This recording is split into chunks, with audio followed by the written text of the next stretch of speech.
how'd you do? I see you've met my faithful handyman.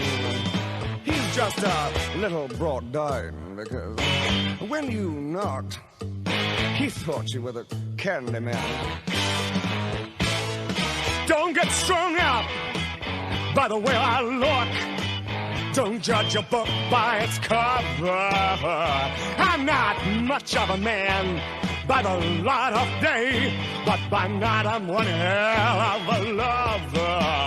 I'm just a sweet transvestite from transsexual Transylvania. Let me show you a rhyme, maybe play you a sign. You look like you're both pretty groovy. Or if you want something visual that's not too abysmal, we could take in an old Steve Reeves movie. I'm glad we caught you at home. Could we use your phone? We're both in a bit of a hurry. Right. We'll just say where we are, then go back to the car. We don't want to be any worry. Well, you got caught with a flat world. How about that? Well, babies.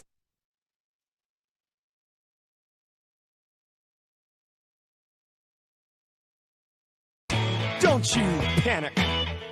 By the light of the night, it'll all seem alright. I'll get you a satanic mechanic. I'm just a sweet transvestite from transsexual Transylvania. Why don't you stay for the night? Night. Or maybe a bite. Night. I could show you my favorite obsession.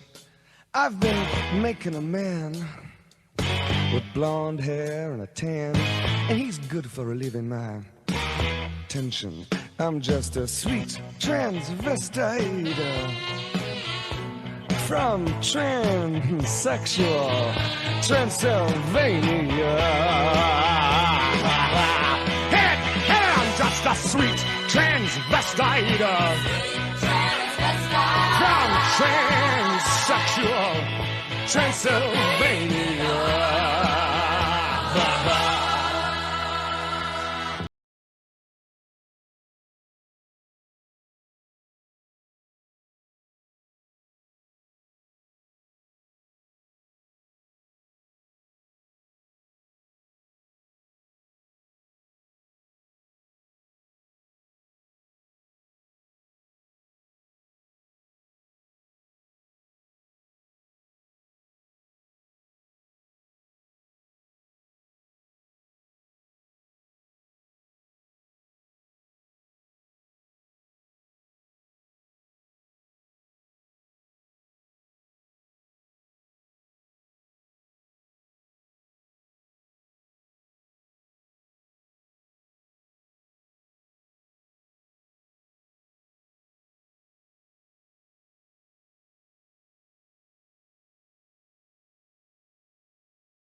Hi everyone, welcome to Throwing a Tea Party, How to Build Trans Spaces on Campus.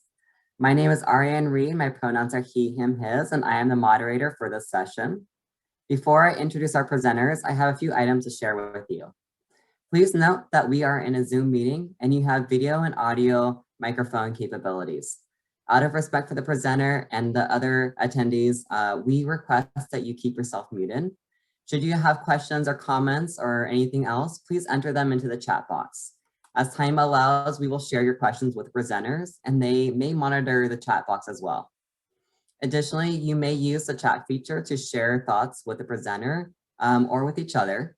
The session listing in the conference app details the session and includes any documents provided by the presenter, so be sure to check that out. Some presentations are still being added to the app. The app also includes a short survey at the end of the listing. We ask that you complete the survey at the end of the session. Not only is it important feedback for planning purposes, but you earn points as well for every survey that you complete. And the top leaderboard participants will win a prize. So make sure you complete that. Thank you for being with us and enjoy the session. It is now my pleasure to introduce our presenters, Charlie and Juan. Good morning, everyone. Thank you for joining us today for this amazing LGBTQ+ summit amongst all of us in California community college systems. We're really excited to share some of the work we've been doing at City College, especially over at the Queer Resource Center, which is where Charlie and I are both centered.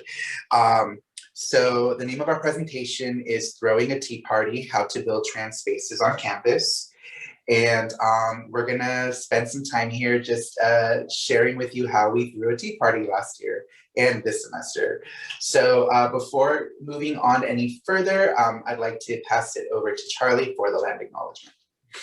Yes, so this space, while virtual, was organized by staff and student workers residing and working on stolen Ramaytush Ohlone land in Nilamu, colonially known as San Francisco, and on stolen Lishan Ohlone land in Huchun, colonially known as Oakland. We invite you to reflect on where you're logging in from and to form meaningful relationships with the indigenous communities of your area. In the Bay Area, we encourage you to contribute to the Sogorea Land Trust, an indigenous women-led trust rematriating land to Ohlone stewardship by paying the Shumi land tax. If you're located elsewhere, we also encourage you to build relationships with the traditional custodians and inhabitants of your home. We would also like to dedicate our presentation to a member of our community, Dane Gray, who died by suicide in 2018, in part due to a lack of resources, whose passing led to the reestablishment of the Queer Resource Center, and whose legacy drives the work that we do today. Thank you, Charlie. So now I'll just go ahead and give a quick overview of our presentation. So, basically a little roadmap so you know where we're going along here on the ride with us. So we'll start with introductions of ourselves, and then we'll then go into City College of San Francisco's Queer Resource Center and our programs and student leaders, and the role of the student leaders.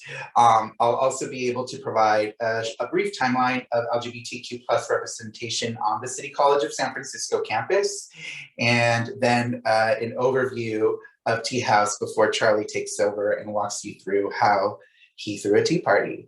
And hopefully we'll have a little bit of time at the end to discuss. So with that, Charlie. Yeah, so my name is Charlie Garcia Spiegel, and I use he, him pronouns. As a quick visual description of me, I am a light-skinned, white-passing Latino with dark curly hair, tortoiseshell glasses, and a dark blue button-up with a little plant pattern on it. Behind me is the Summit logo, and I'm usually very expressive with my hands. We'll see if that comes through into the screen. I was born and raised on Lishan Ohlone homelands in Huchun, or Oakland and Berkeley, which is also where I got my start doing student organizing in high school, where I was part of a coalition called Stop the Contract, which successfully fought against homophobic, transphobic, and sexist changes to teacher contracts that had been put in place by the bishop for all of the Catholic high schools in the diocese. I then moved to Bronxville, New York in Lenape-Hoking, or Lenape and Wappinger homelands, where I was involved in a bunch of student organizing there. I injured my knee in a fencing accident and returned home to California for physical therapy, and I stayed. And I've continued organizing on Ramaitosh and Lishan Ohlone homelands in San Francisco and Oakland. Since moving home, I've been involved in a number of community organizations, most recently being Project Survive, which is a sexual assault and healthy relationships peer education program through the Women's and Gender Studies Department, and now currently the Queer Resource Center as a student worker. And I'll pass it back to Juan. Hi, so I'm Juan Fernandez. I am the coordinator at the Queer Resource Center at City College of San Francisco. A quick visible description of myself. I'm a cis-presenting queer man of color. I identify as Chicanx. I have teal blue hair that's kind of washing out. I wear a septum nose ring with brown eyes and a short salt and pepper beard. Today I'm wearing a tan brown sweater, and I'm visibly kind of nervous because I haven't spoken publicly to people I don't know in a long time. And I'm sure other presenters here can relate, which is why I'm sharing that information. Vulnerability is key. My background, thanks, Terrence. My background is I got my AA in liberal arts at Santa Monica Community College in Los Angeles. So I am also a community college graduate. I transferred to University of California, Los Angeles, UCLA, where I got my bachelor's in Chicana, Chicano, and Chicanx studies with a minor in LGBT studies. I then went on to City University of New York, Queens College, where I got my master's in media studies and social change, and soon after landed here in the Bay Area as the coordinator for the Queer Resource Center. So with that, I want to go ahead and start with reading a portion of the mission statement for the QRC, specifically because it's been updated to reflect inclusivity of our current student population and the ongoing and ever-growing inclusivity of all identities. The Queer Resource Center seeks to empower the lives of LGBTQI+, that's lesbian, gay, bisexual, transgender, queer, intersex, questioning, and allies. Students at CCSF by uniting the diverse individuals in the community across gender, race, age, economic standing, religion, and disabilities. The QRC provides access to support system of peers and allies to strengthen the networks of LGBTQI+ students at CCSF. In addition, the QRC acts as a center of education for and about the queer community through peer-led teachings, workshops, sexual health education, and linkage to community resources. So I will say that we're really fortunate at City College to have a Queer Resource Center. We have a physical space at the Ocean campus. Obviously, we've been closed for the last year due to COVID-19, but previous to that, we were, a thriving center. And I think even before the center was reestablished in 2019, the center was still something that students really cared about and took care of. I'd like to now move on to give you some context as to what we do at the QRC, specifically why Charlie and I are here today with you and where this was born from. So absolutely, you can get a copy of the mission statement, and you can actually just go on our website. So if you look up CCSF QRC, it'll come up on our webpage. Student leaders and professional development. So a little bit about what we do, just to circle back, a little bit about what we do at the QRC and where this idea of Tea House was born is the QRC currently employs 3 student lab aides. So I'm lucky enough to have a staff. Student lab aides are essentially student workers. And so my goal is to develop student leaders. Student leader duties, as we are in virtual space, includes professional and program development. This means one student leader developed and hosts Mental Health Mondays on Monday afternoons. One of our other, thank you, Amy. One of our other student leaders is helping me in the development for the Safe Zone training that we currently don't have at City College, but we'll be launching in the fall. And I'm sure a lot of you are already familiar with Safe Zone. We will be working with it and kind of tailoring it to the culture of our campus, as well as including trans affirming and trans accomplice trainings. And then there's Tea House, which is a program another student leader developed that is here with us today. And I'll let him share about that as we move forward. We also work in collaboration with adjacent resource centers. So that's the Women's Resource Center, Family Resource Center, Students Supporting Students, City Dream, which is the Center for Undocumented Students. And we all work in collaboration with each other and share resources and programming. A quick thing that I wanted to share with you is from a student leadership training book that I found out of Cal State University Northridge from Professor Glenn Omatsu. He's a coordinator for the EOPS program over there. And he states in this paper, in this workbook that he created, this training pamphlet, student organizations contain many such opportunities for leadership development. In fact, think of what would happen if student group consciously adopted the shared leadership model and conducted leadership development for members as part of the ongoing work of the group. If each semester, members of the group did a leadership training exercise and each member identified one skill to develop in the course of that semester, think of how much stronger that group would become by the end of that semester. So this is about developing student leaders, right? It's not enough to train our students to go out into the workforce. It's about training our students to be queer leaders.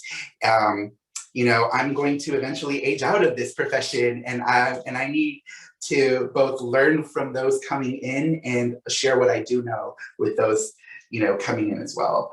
To continue, if that same exercise were conducted each succeeding semester and became part of that organization's ongoing activities, think of how many new leadership skills each member would possess by the time they graduated from college. And think even more expansively, what would happen if thousands of student groups across the US did the same? What impact could this have for our society?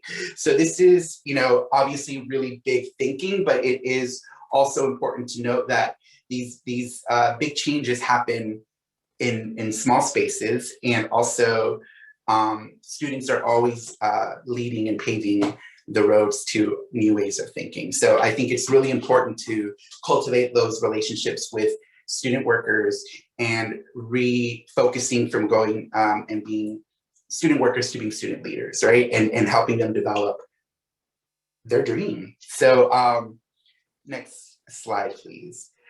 For more contextualization on City College of San Francisco, here's a brief timeline. Some of it is already featured in the timeline that the CCC Summit provides, but there are a bit more points here. There's a few points here that I do want to focus on. So in 1989, Film 120, Homosexuals in Film, evolved on the Ocean campus, which is where we are also located as a center.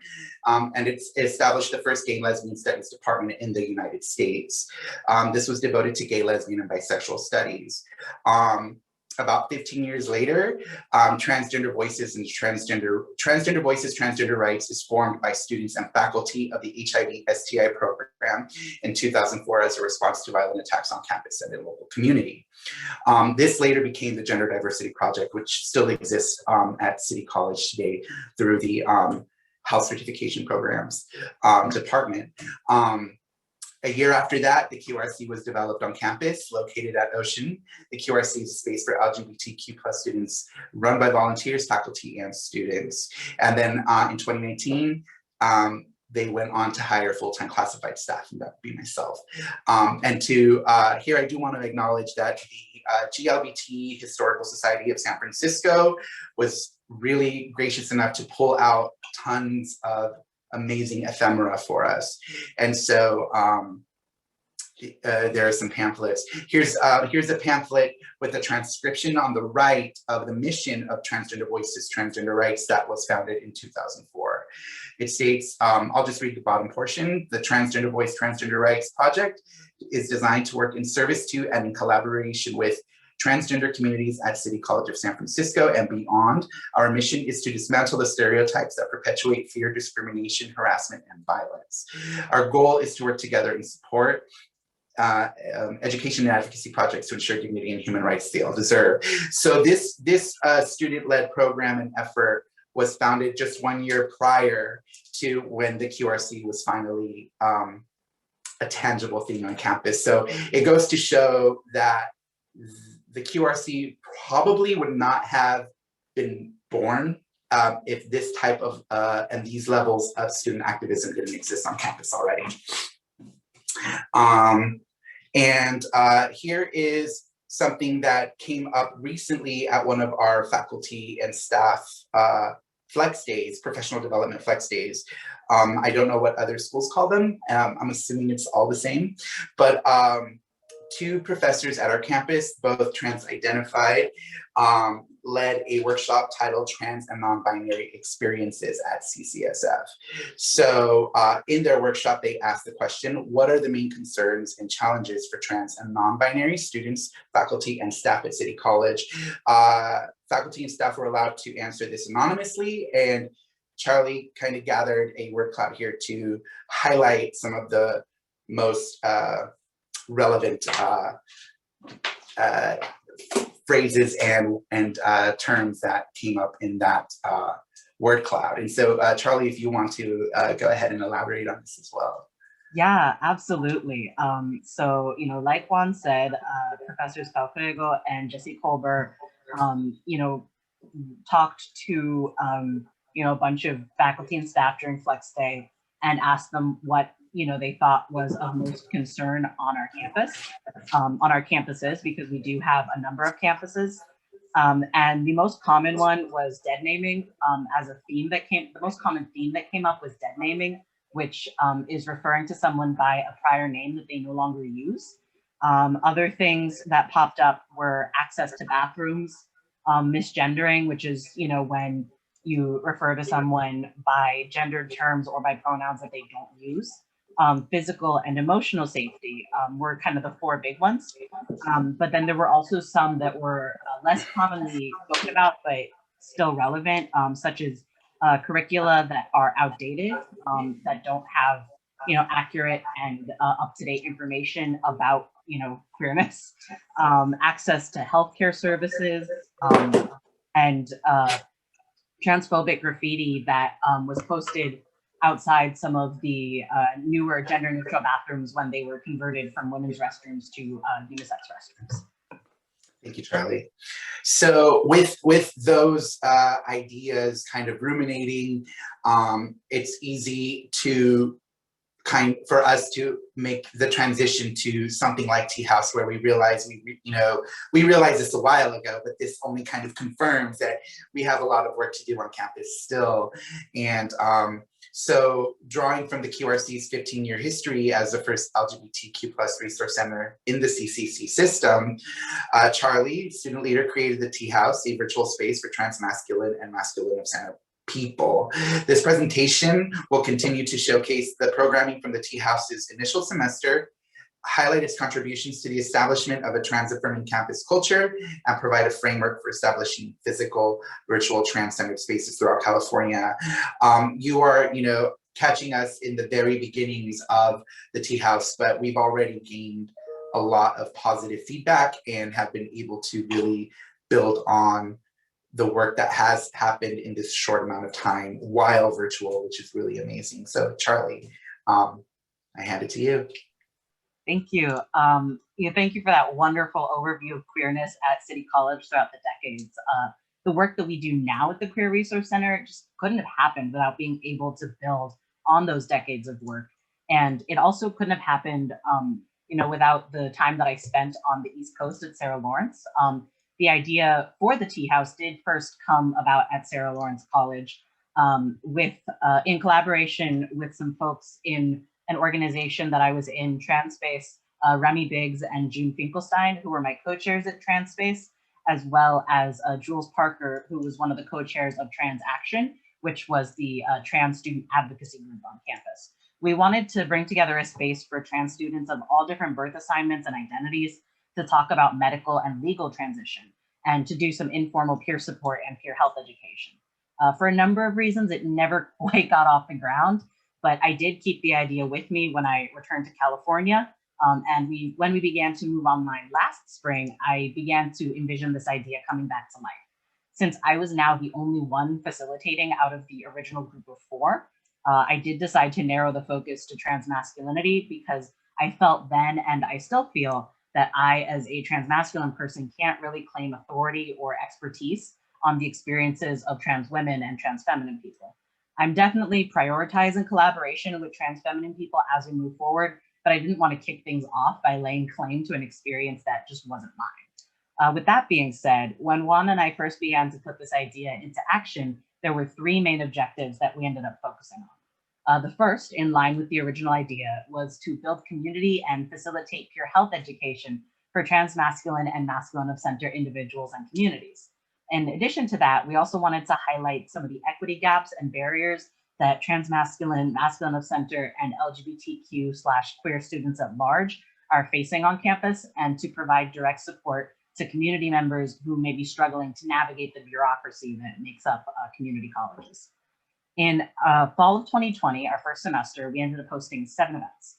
We had an introductory open house, a Halloween party, a mini book club, a workshop on navigating healthcare, a workshop on self and community care, a pre-finals movie night, and an end of semester Hanukkah party.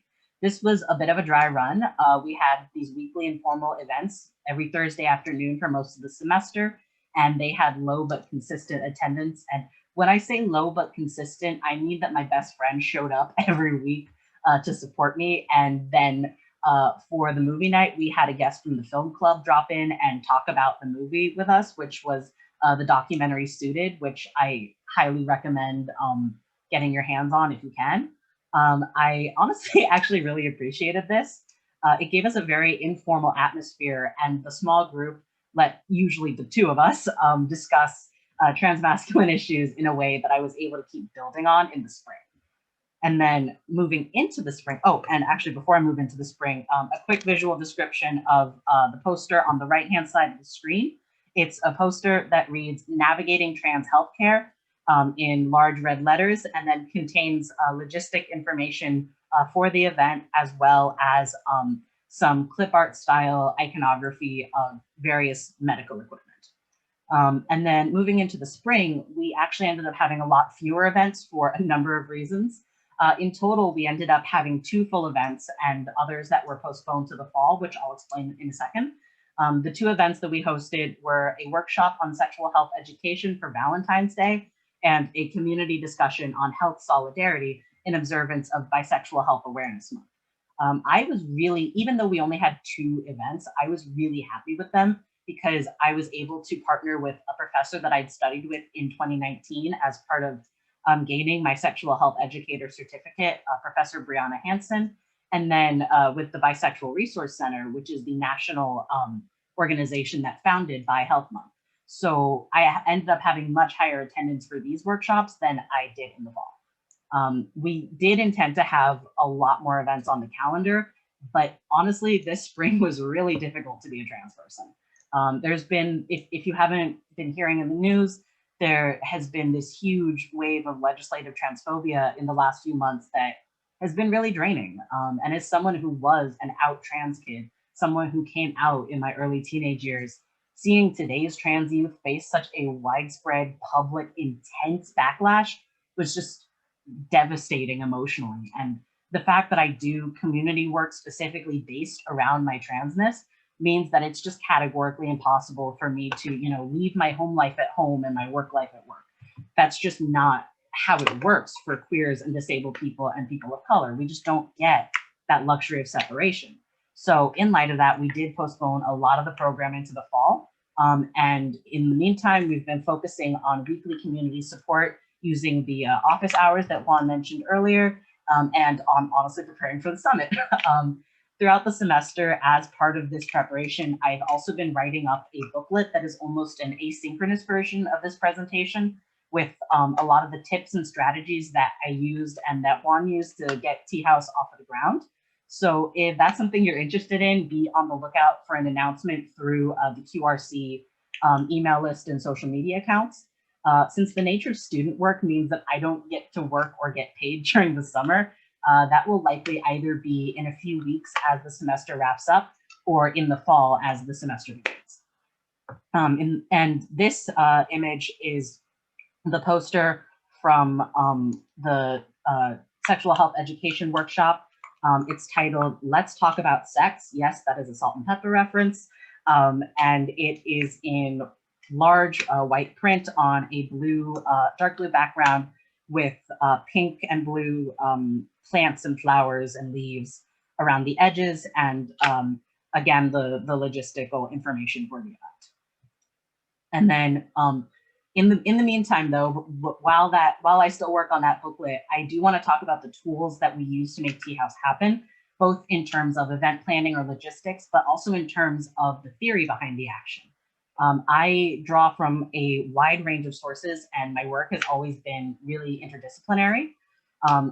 For this project, I've drawn specifically from a number of theories, and I'll go into them in a second. And I won't be able to go into all of them in detail, but I'll pick a few, and I encourage people to research the rest on their own if any of the names speak to you.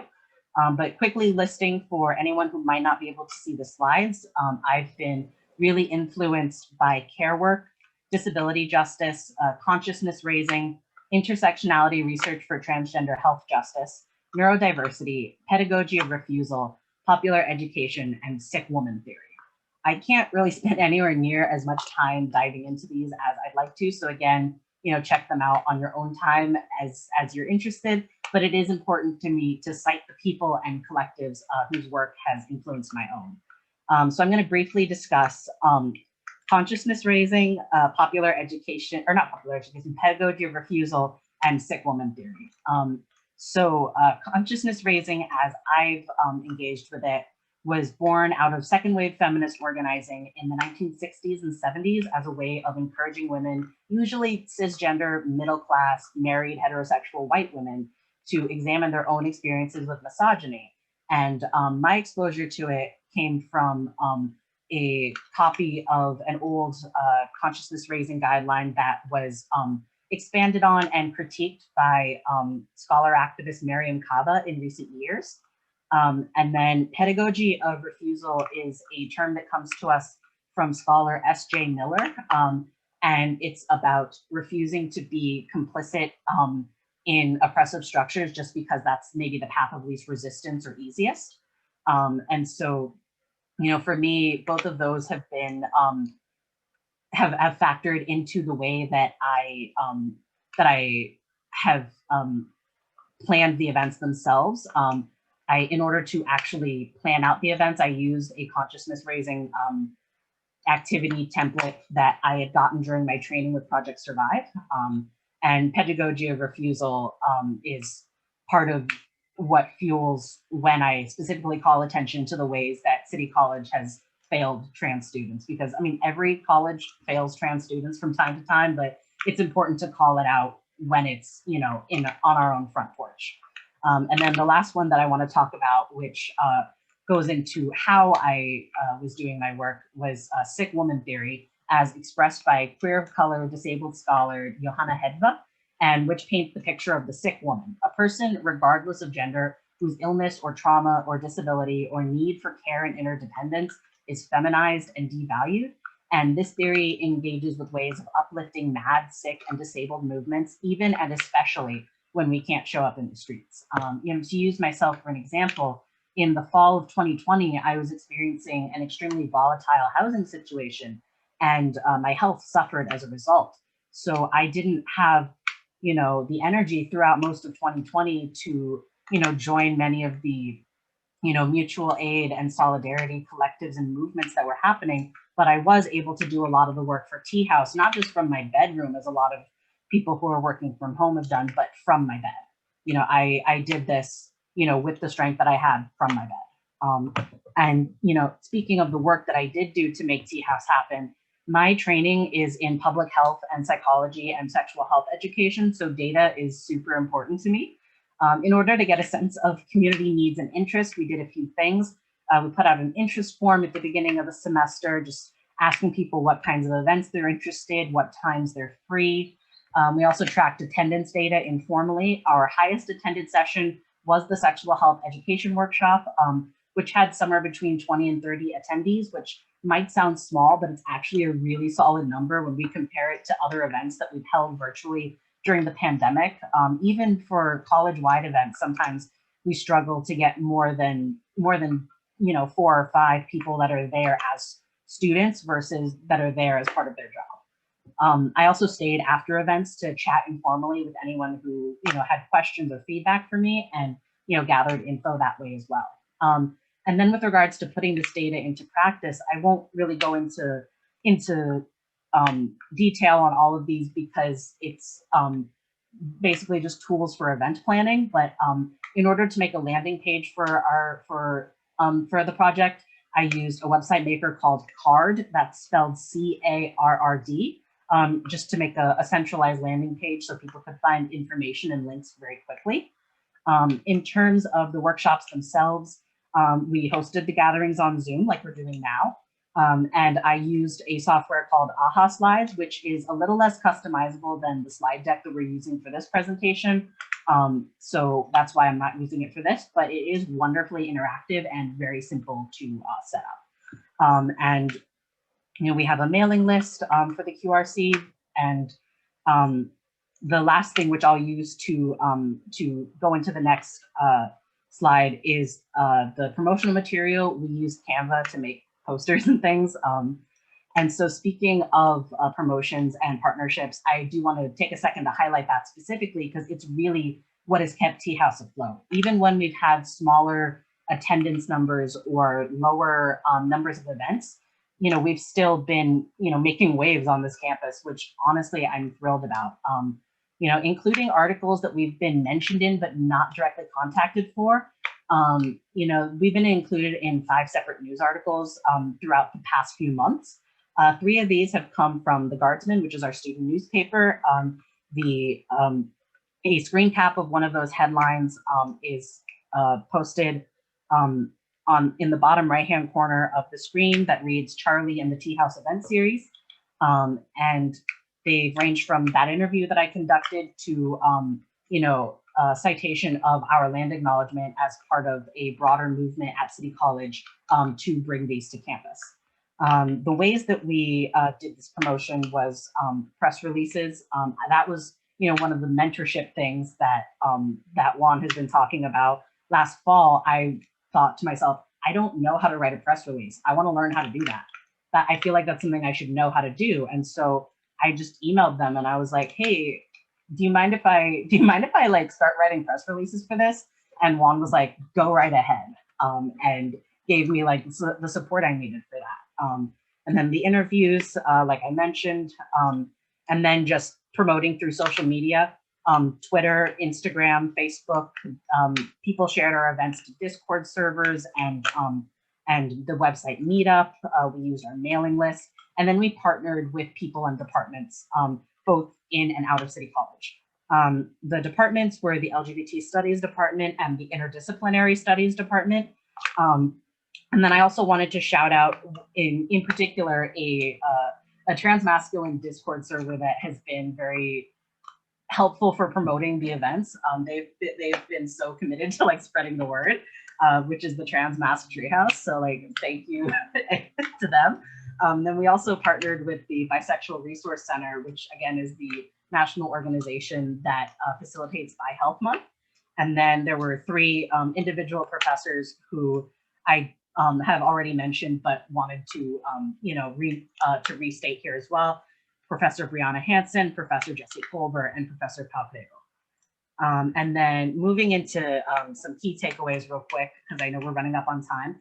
The biggest one is no fail state. A fail state is a term from video where it's the point at which it's no longer possible to complete the storyline or objective in a video game. And I've included an example of a fail state from the video game Morrowind.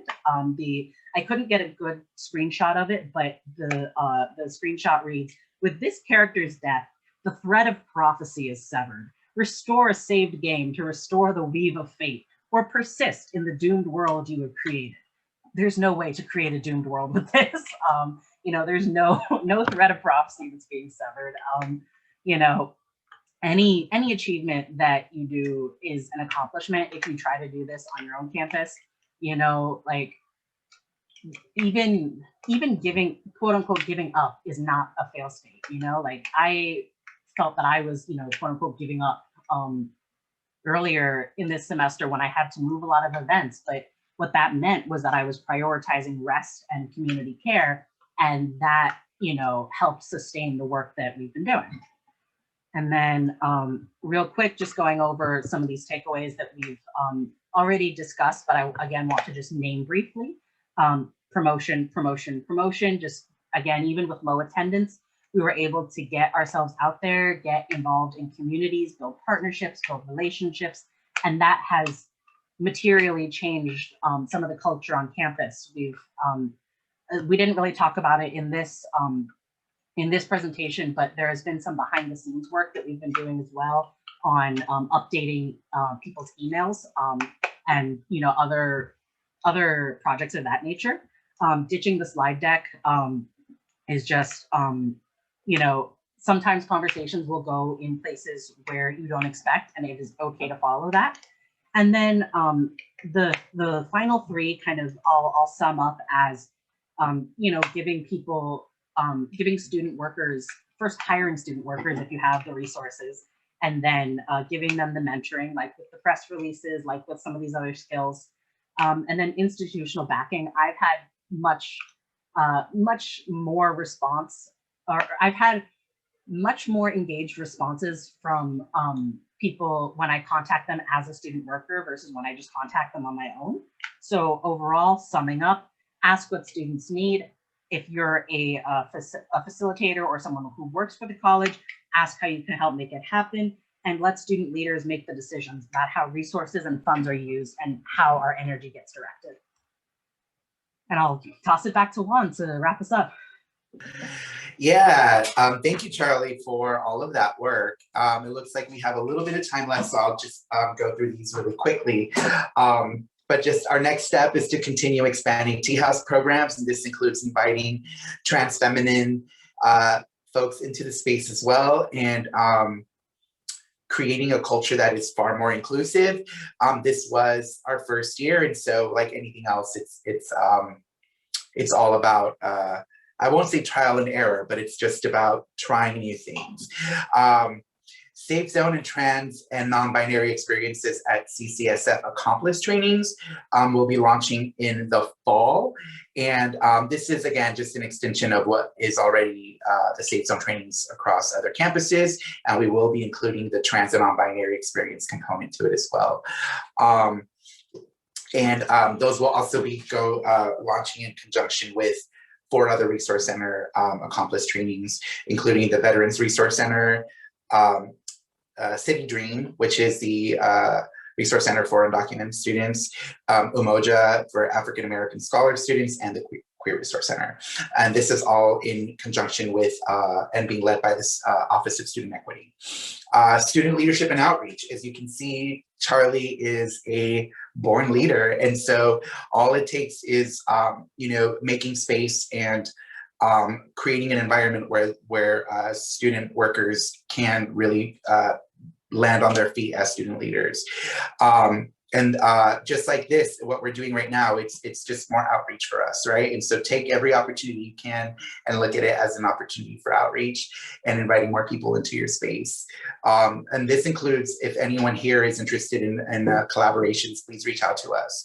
And again, you know, the next step after that would be a cohort model for the Queer Resource Center focused on professional development. So with that, we'll do our special thanks slide. I know we only have a few minutes.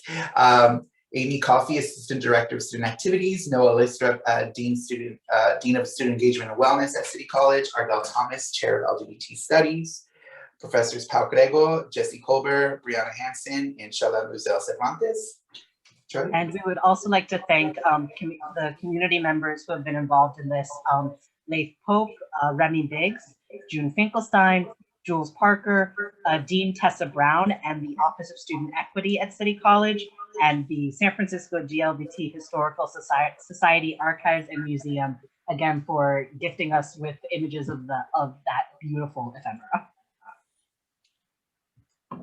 And so we have like 3 minutes left if anyone, if there's maybe 1 or 2 questions, probably at this point that we want to answer. Is there, I haven't been monitoring the chat. Is there one that speaks to you? Let's see. Contact. So somebody would like to get in contact, please. Vincent, please contact us, qrc@ccsf.edu. Thank you, Amy. You're doing great. Thank you, John. And what was something difficult about starting up clubs resources like this?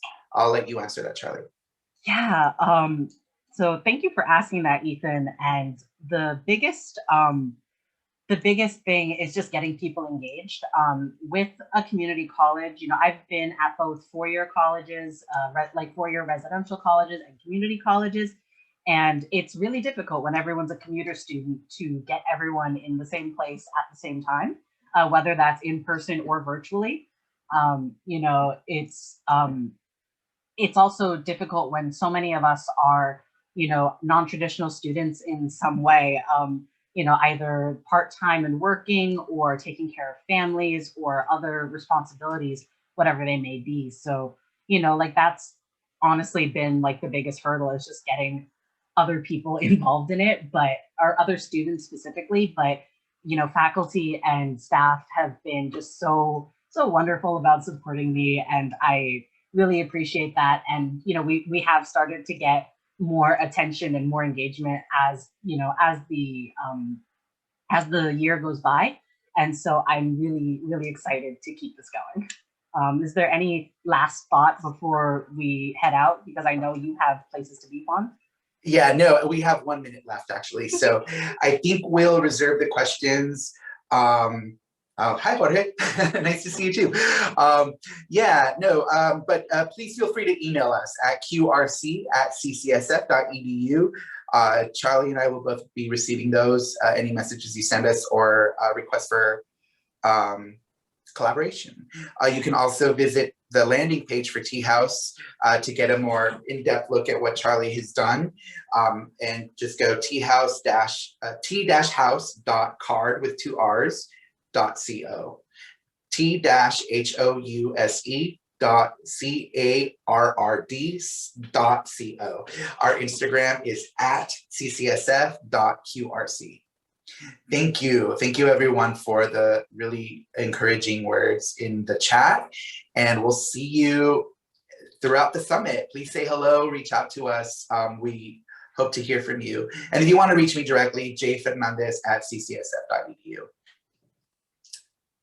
Wow, thank you, Juan and Charlie, for probably the best, most inclusive presentation I've ever seen.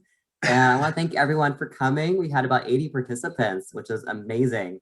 I just want to say what Tammy said in the chat. Just as a reminder, session recordings will be posted in the app within 2 weeks after the conference, and the chat information will also be included. We ask that you complete the session survey listed at the bottom of the session in your conference app so you can get points for having completed the survey. So thank you so much, everyone, for coming.